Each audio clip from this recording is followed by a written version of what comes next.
She had $4 in her account, a sick child, and an eviction notice on the door, and she got down on her knees and started to pray. Mary Osei, 34 years old, single mother, 2 jobs, 1 daughter, no safety net. When her daughter Mabel was diagnosed with a rare kidney condition, the medical bills came fast, the job came second, and then the apartment came third. The landlord slid the notice under the door on a Tuesday. She had 10 days. She sat on the floor of that apartment. Mabel asleep in the next room, breathing through tubes, the lights flickering because the bill was 2 months overdue. Mary had stopped asking people for help months ago. The church didn't call back.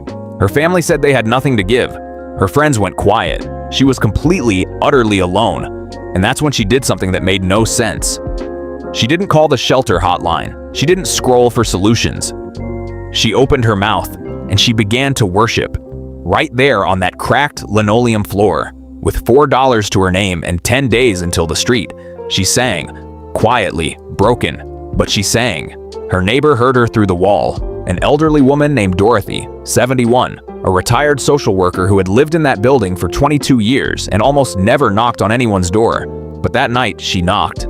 "Child, I don't know what you're going through, but something told me to come." Mary told her everything. Dorothy listened without flinching. Then she made 2 phone calls. The first, to a former colleague who ran a medical housing grant program.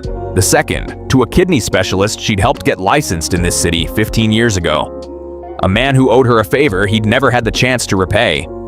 Within 48 hours, Mabel had a specialist. Mary had an emergency grant, and the eviction notice was voided. Dorothy told her later, "I almost put my earplugs in that night. I had a headache, but I didn't." Mary didn't get saved by a GoFundMe. She didn't get saved by a government program. She got saved because she worshiped when it made no sense to worship. And God used a 71-year-old woman with a headache who almost put her earplugs in. That's not coincidence. That's provision. God doesn't send angels with wings. He sends neighbors with phone numbers. Type "I receive" if you believe God positions the right person near you before you even know you need them.